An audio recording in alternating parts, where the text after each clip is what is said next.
Hello students, एक्सियन academy के YouTube channel में आपका स्वागत है। स्टूडेंट्स, इससे पहले हम लोग दर्पण से संबंधित परिभाषाएं पढ़ चुके हैं, जैसे कि वक्रता, केंद्र, फोकस, दूरी। आज हम लोग पढ़ेंगे गोलीय दर्पण की वक्रता, त्रिज्या और फोकस दूरी में संबंध। देखिए, इससे पहले भी हम बता चुके हैं कि जो फोकस दूरी होती है वो वक्रता त्रिज्या की आधी होती है। ठीक है, तो आज हम लोग इसी के बारे में पढ़ेंगे। तो देखिए, सबसे पहले हम लोग निकालेंगे अवतल दर्पण के लिए। देखिए, अवतल दर्पण हो या उत्तल दर्पण हो, दोनों का जो प्रोसीजर है वो लगभग सेम होता है।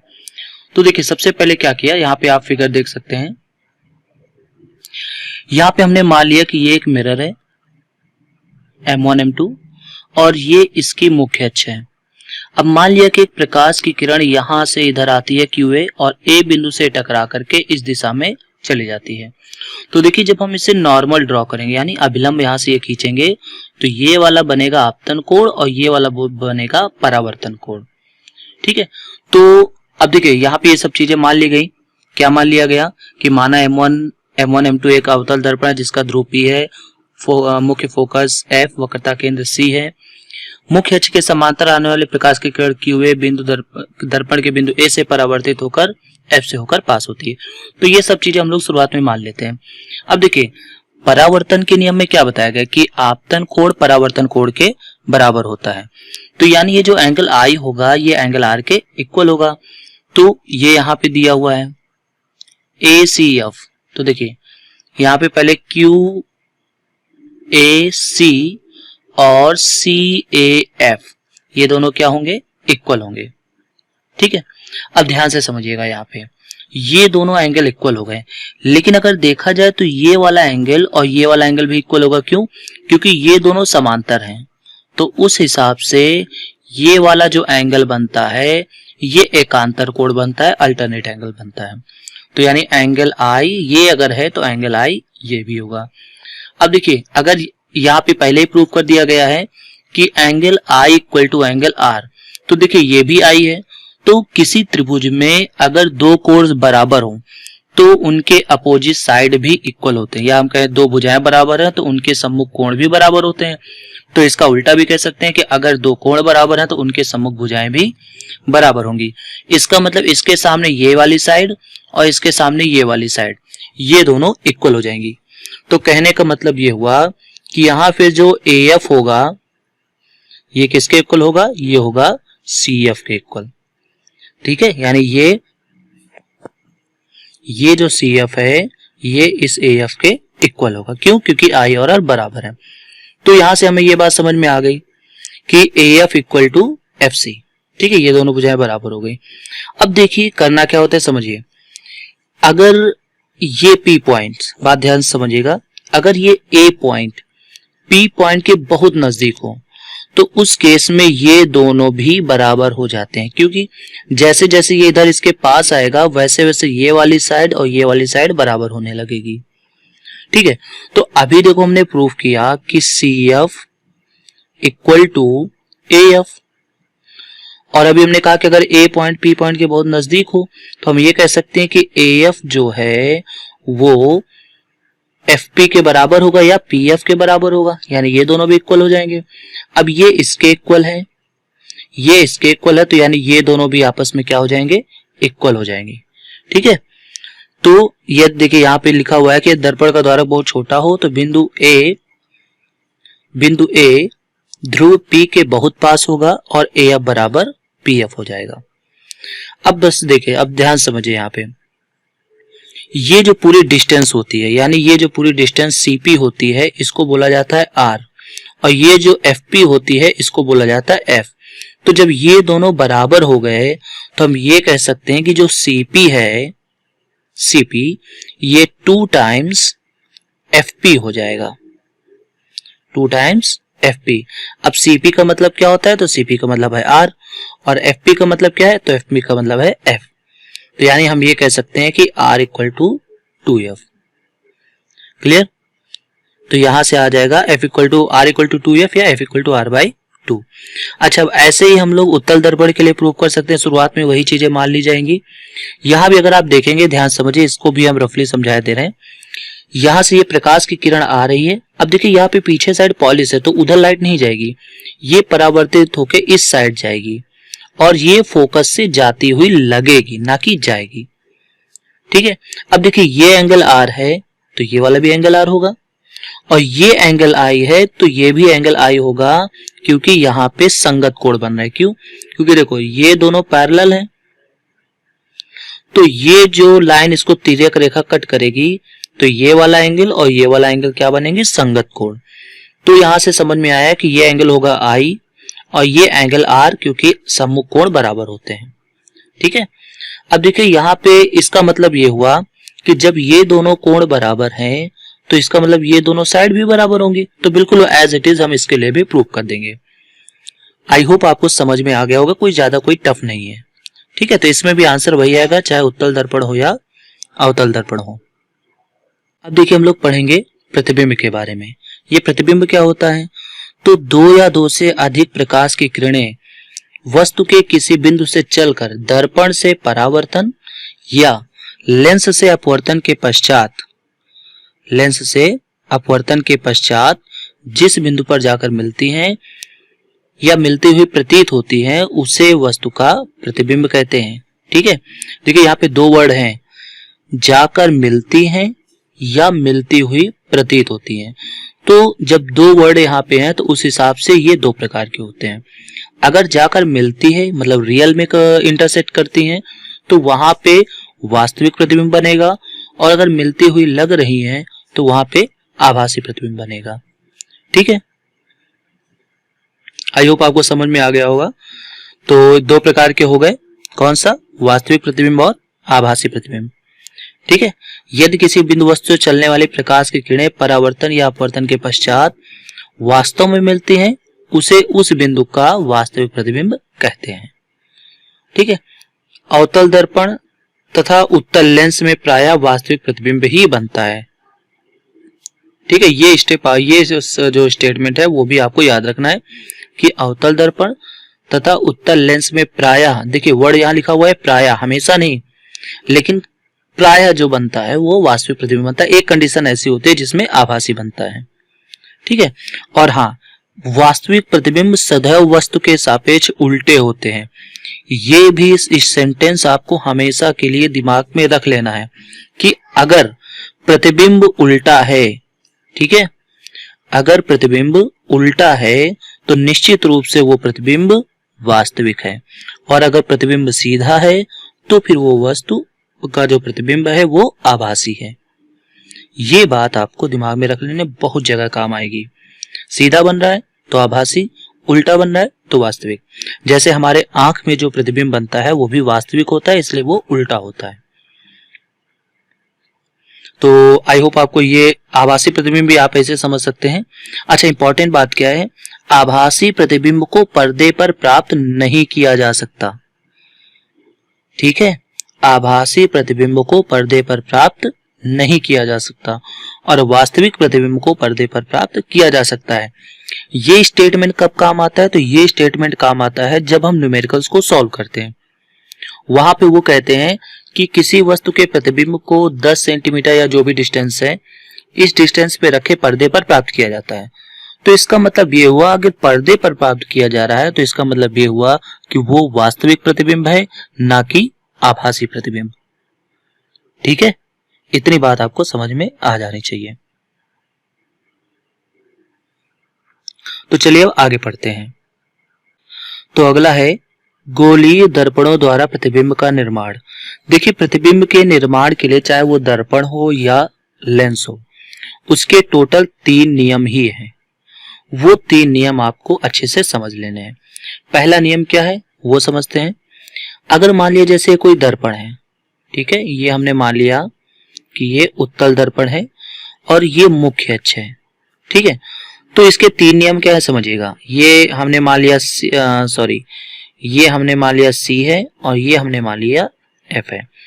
तो पहला नियम जो है वो ये है कि अगर कोई प्रकाश की किरण मुख्य अक्ष के समांतर जाती है, अगर कोई प्रकाश की किरण मुख्य अक्ष के समांतर जाती है तो परावर्तन या अपवर्तन के बाद फोकस से होकर गुजरेगी। ठीक है, ये बात समझ में आ गई। उसके बाद अगला है कि अगर कोई फोकस से पास होके जा रही है, फोकस से जा रही है, तो परावर्तन या अपवर्तन के बाद मुख्य अक्ष के समांतर हो जाएगी, ये ध्यान रखना है। ठीक है, तो 2 पॉइंट हो गए। अगर समांतर है तो फोकस से जाएगी, अगर फोकस से जा रही तो समांतर हो जाएगी। और जो तीसरा पॉइंट है वो ये है कि अगर कोई लाइन वक्रता केंद्र से, अगर कोई प्रकाश की किरण वक्रता केंद्र से जा रही है तो वो उसी बिंदु पे वापस चली जाएगी, मतलब बिना विचलित हुए सीधे निकल जाएगी। क्यों होता है? अब यहाँ पे बात आती है कि ऐसा होता क्यों है, यहाँ पे क्यों परिवर्तन नहीं होता। तो देखिए, जब कोई प्रकाश की किरण, मैं फिर से यहाँ पे एक इमेज बनाए दे रहा हूं, जैसे मान लिया ये मिरर है, ठीक है, और ये वक्रता केंद्र C है। तो जब कोई प्रकाश की किरण वक्रता केंद्र से पास होती है तो उस केस में यहां जो एंगल बनने वाला होता है ये 90 डिग्री होता है। ठीक है, कितने डिग्री होता है? 90 डिग्री। तो इसका मतलब ये हुआ कि angle I equal to 90 degree. तो फिर एंगल R इक्वल टू भी कितना होगा? तो एंगल R इक्वल टू भी क्या होगा? 90 डिग्री, क्योंकि आपतन कोण परावर्तन कोण के बराबर होता है, इसलिए ये इसी डायरेक्शन में वापस चली जाती है। ठीक है, ये आपको याद रखना है। मान लिया अगर कोई पूछ लेता है कि वक्रता केंद्र से जाने वाले प्रकाश की किरण बिना विचलित हुए फिर उसी रास्ते में क्यों जाती है? क्योंकि वहां पे बनने वाला आपतन कोण 90 डिग्री होता है। ठीक है, तो ये 3 मेन नियम हैं जिनको आपको अच्छे से पढ़ लेने हैं। जैसे यहाँ पे देखिए लिखा हुआ है कि वक्रता केंद्र से होकर जाने वाली या वक्रता केंद्र की ओर जाने वाली प्रकाश की किरण दर्पण से परावर्तन के पश्चात अपने ही मार्ग में वापस लौट जाती है। ठीक है, देखिए ये जो अगर तीनों नियम याद हो जाएंगे तो आपको इमेज फॉर्मेशन में कोई भी दिक्कत नहीं होगी, आसानी से इमेज फॉर्मेशन यानी जो प्रतिबिंब है वो आप बना सकते हैं। ठीक है, तो चलिए नेक्स्ट पढ़ते हैं। तो देखिए अगला है अवतल दर्पण द्वारा प्रतिबिंब का निर्माण। ठीक है, देखिए अवतल दर्पण में वस्तु की अलग अलग स्थिति के हिसाब से प्रतिबिंब की अलग अलग स्थिति होती है। मतलब अगर प्रतिबिंब वस्तु दूसरी जगह होगी तो प्रतिबिंब दूसरी जगह बनेगा। तो वस्तु के हर एक कंडीशन के हिसाब से जो प्रतिबिंब की स्थिति है वो बदलती रहती है, उसकी प्रकृति बदलती रहती है। तो जैसे पहला है कि जब वस्तु कहां पर हो? अनंत पर हो। वस्तु कहां पे हो? अनंत पे हो। तो उस केस में क्या होता है? अनंत दूरी पर स्थित किसी वस्तु से चलने वाली प्रकाश की किरण समांतर होती है जो परावर्तन के पश्चात मुख्य फोकस से होकर गुजरती है और यहीं पे इसका प्रतिबिंब बन जाता है। यानी अगर अनंत पे है तो उस केस में इसका जो प्रतिबिंब होगा वो फोकस पे बनेगा। और नेचर कैसा होगा? वास्तविक, उल्टा और बिंदु आकार का, यानी बहुत छोटा। क्लियर है? ओके, अगला जो है वो क्या है? जब वस्तु अनंत और वक्रता केंद्र के बीच में हो, यानी कोई एक पर्टिकुलर डिस्टेंस पे हो जिसको हम मेजर कर सकें। तो उस केस में क्या होता है? जब वस्तु अनंत तथा वक्रता केंद्र के बीच होती है तो प्रतिबिंब उल्टा, वास्तविक और आकार में वस्तु से छोटा बनता है। तो देखिए जो प्रतिबिंब बनने के नियम है वो 3 बताए गए थे। पहला क्या था? अगर कोई समांतर है तो फोकस से जाएगा, फोकस से जा रहा है तो समांतर हो जाएगा। इन्हीं दोनों को हमें हमेशा फॉलो करना है, चाहे वो दर्पण के लिए हो या फिर लेंस के लिए। तो अगर हम यहां ध्यान से देखें कि ये वस्तु की किरण एक सीधी जाएगी, जो समांतर है वो फोकस से होके जाएगी, उसके बाद जो C से जा रही है वो C से ही वापस लौट जाएगी। तो यहां पे इन दोनों का टकराव हो रहा है। ठीक है, यहां पे इन दोनों का टकराव हो रहा है। तो यहां पे ये इमेज A' B' इसकी इमेज बन जाएगी जो वस्तु के आकार में क्या है? छोटी है। ठीक है, अच्छा यहाँ एक बात आप ध्यान रखिए कि कैसे हम समझेंगे कि कौन कौन सी वस्तु की स्थितियां हैं। तो देखिए जैसे हमने मान लिया ये हमने मिरर बना दिया, ये C है, ये F है। तो पहला केस तो जब हम बहुत दूरी यानी अनंत पे रखे हों। दूसरा केस जब हमने यहाँ पे वस्तु को रख दिया यानी अनंत और C के बीच में। उसके बाद अगली कंडीशन क्या होगी? जब हम C पे आ जाए, फिर इसको हम और आगे बढ़ाएंगे तो यहाँ पे क्या आएगा? C और F के बीच में। फिर और आगे बढ़ाएंगे तो कहाँ आएगा? F पे। फिर और आगे बढ़ाएंगे तो आएगा F और P के यानी ध्रुव के बीच में। तो ये टोटल 6 कंडीशंस हैं जिनको हमें यहाँ पे सॉल्व करना होता है। ठीक है, तो यहाँ पे हम 6 की 6 कंडीशंस को डिस्कस करेंगे। तो अगला है जब वस्तु वक्रता केंद्र C पर स्थित हो, जब वस्तु वक्रता केंद्र C पर स्थित हो तो प्रतिबिंब का आकार कैसा, प्रतिबिंब की प्रकृति कैसी होती है, वास्तविक, उल्टा और वस्तु के आकार के बराबर। तो चलिए यहाँ पे हम इसकी इमेज को देखते हैं।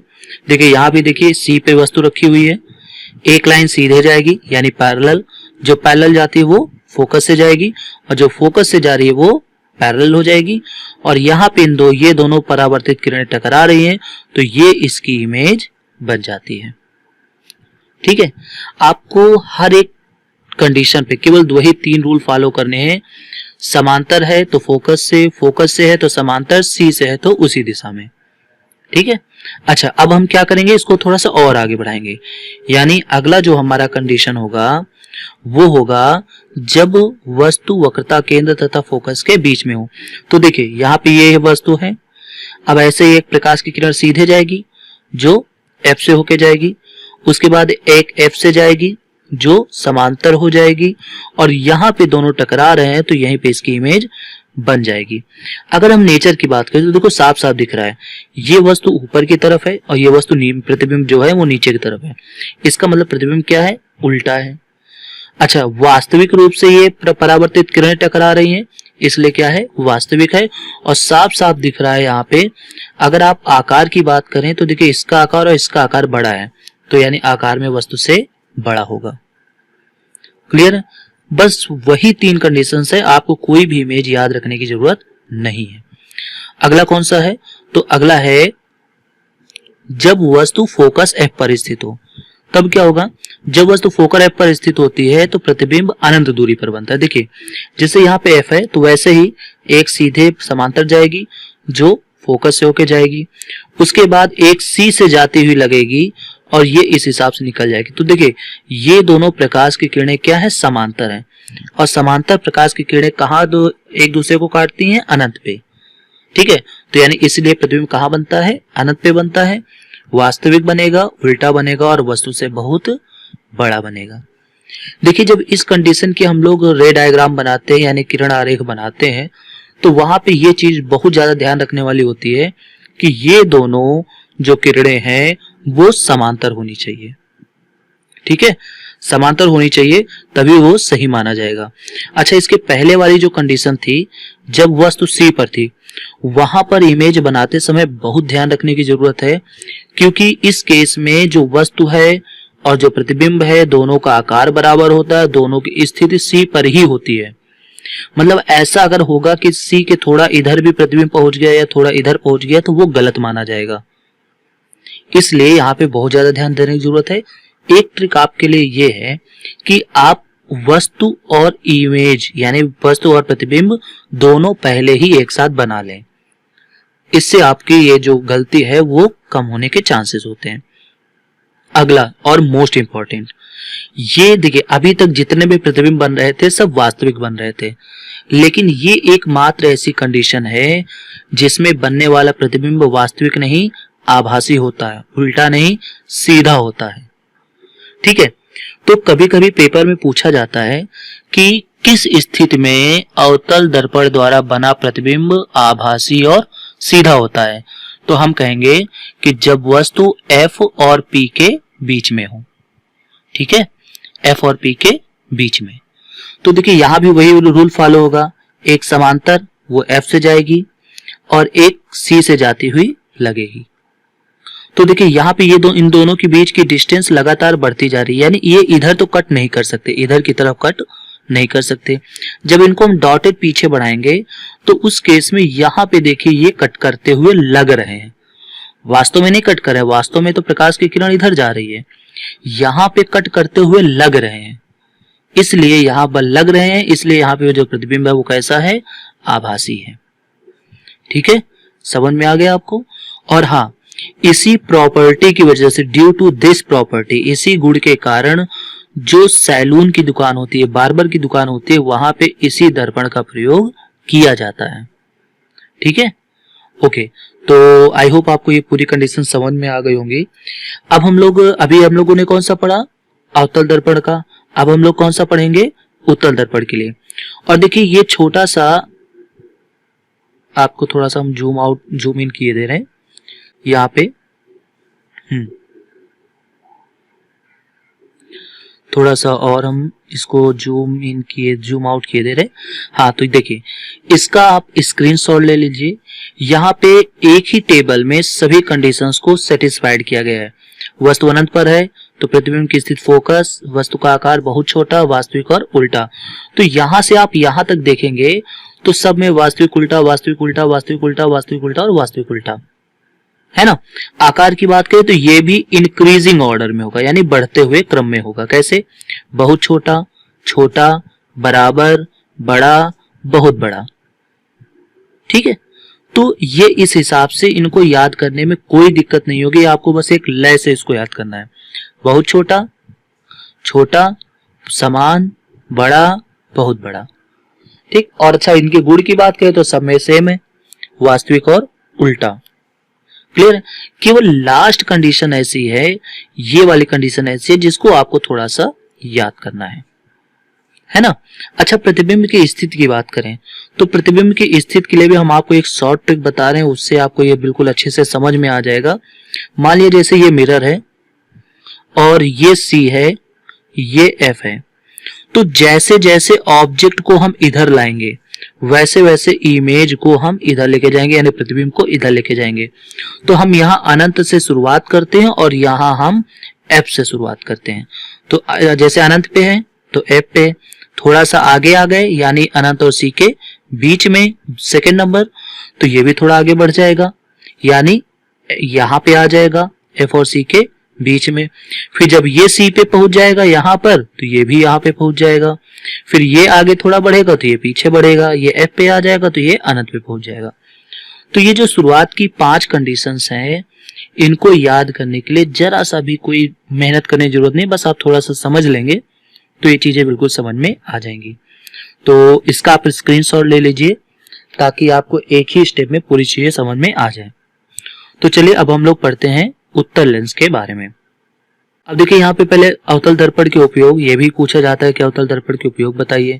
तो अभी हमने बताया था सीधा और बड़ा प्रतिबिंब होने की वजह से सेविंग मिरर के रूप में यूज किया जाता है। बार्बर की दुकानों में दांत, नाक, कान और गले की जांच के लिए डॉक्टरों के द्वारा किया जाता है।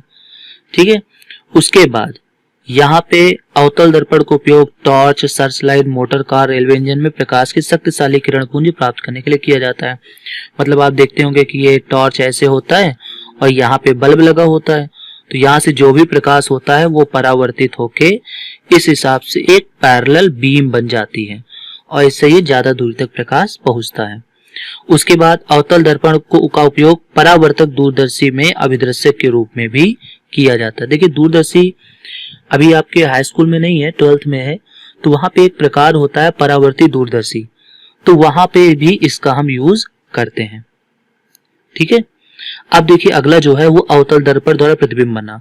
तो जैसे अवतल दर्पण के लिए बहुत सारे कंडीशंस थे, यहाँ पे उत्तल दर्पण के लिए ज्यादा कंडीशंस नहीं है, केवल 2 ही कंडीशन है।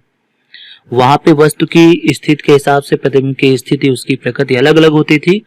यहाँ पे ऐसा नहीं है, यहाँ पे केवल 2 ही कंडीशंस है। पहली, अगर अनंत पे हो तो F पे बनेगा। ठीक है, यहाँ F पे बनेगा, और अनंत के अलावा कहीं भी हो प्रतिबिंब हमेशा F और P के बीच में बनेगा। ठीक है, ये यहाँ पे आप देख सकते हैं कि पहले अनंत पे है तो फोकस कहाँ हो रहा है? F पे हो रहा है, यानी F पे इसकी इमेज बनेगी। इमेज कैसी बनेगी? आभासी, सीधा और अत्यधिक छोटा। देखिए अवतल दर्पण द्वारा बनने वाला प्रतिबिंब अवतल दर्पण को हो उत्तल दर्पण को हो या अवतल लेंस। ठीक है, उत्तल दर्पण को हो या अवतल लेंस, इसके द्वारा बनने वाला प्रतिबिंब हमेशा सीधा, आभासी और छोटा होता है। किसके द्वारा? उत्तल दर्पण या अवतल लेंस के द्वारा। उसके बाद देखिए जब वस्तु अनंत तथा दर्पण के ध्रुव के बीच रखे, मतलब इसके अलावा कोई भी स्थिति हो, तो हमेशा जो इमेज बनती है वो बनती है F और P के बीच में, हमेशा सीधा और आकार में वस्तु से छोटा। और इसी कारण, इसी गुण के कारण जो गाड़ी है उसमें पीछे की तरफ देखने के लिए हम अवतल दर्पण का ही प्रयोग करते हैं।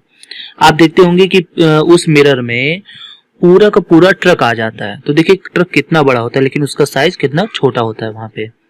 तो इसी के लिए हम लोग यूज करते हैं। आई होप आपको समझ में आ गया। तो ये इसमें केवल दो ही स्थितियां हैं। अब देखिए उसके उपयोग, तो इसके उपयोग क्या है? तो दर्पण इसमें अभी हमने बताया कि पीछे की तरफ देखने के लिए चालक की सीट के पास लगाया जाता है जिसमें वो पीछे की ओर आने वाले वाहनों को देख सके। और उत्तल दर्पण का उपयोग सड़क और बाजार में लगे प्रकाश लैंपों, यानी जो सड़क स्ट्रीट लाइट होती है, सड़क के किनारे जो लाइटें लगी होती है उसमें परावर्तक तलों के रूप में किया जाता है। दो ये इसके यूजेस हैं। आई होप आपको समझ में आ गया होगा। अब बस एक छोटी सी चीज और समझा देते हैं, वो है दर्पणों की पहचान करना। मतलब आप कैसे पहचानेंगे कि ये कौन सा दर्पण है? तो पहला है स्पर्श करके। स्पर्श करके कैसे? देखिए अगर उत्तल दर्पण होगा तो बीच में उठा होगा, किनारे धसा होगा। अवतल दर्पण होगा तो बीच में धसा होगा और किनारे उठा हुआ होगा। और समतल दर्पण होगा तो बिल्कुल सपाट होगा। तो ये तो बात हुई स्पर्श करके। अब प्रतिबिंब देख करके, अगर समतल दर्पण है तो हमेशा प्रतिबिंब कैसा बनेगा? वस्तु के आकार का और सीधा, जैसा कि हम लोग घरों में देखते हैं। अगर उत्तल दर्पण हुआ तो हमेशा वस्तु का आकार छोटा बनता है। यानी अगर हमने आपको कोई मिरर दिखाया और आपको दिख रहा है कि नहीं ये हमारी जो इमेज है वो बहुत छोटी है, तो हम कहेंगे कि ये कैसा है? उत्तल दर्पण है। और फिर अगर ये दोनों कंडीशंस फॉलो नहीं करती तो सिंपल सी बात है, फिर कैसा दर्पण होगा? अवतल दर्पण होगा। तो आई होप आपको हमने ये जितनी चीजें समझाई हैं बिल्कुल समझ में आ गई होंगी। और एक बार आपसे एक बात जरूर कहेंगे कि अगर आप इस चैनल पे पहली बार आए या चैनल को सब्सक्राइब नहीं किया है तो प्लीज चैनल को सब्सक्राइब कीजिए, क्योंकि यहाँ पे आपको क्वालिटी कंटेंट मिलेगा और हम यहाँ पे कोशिश करेंगे कि आपको और बेहतर चीजें देने की कोशिश करें। Have a good day. जय हिंद।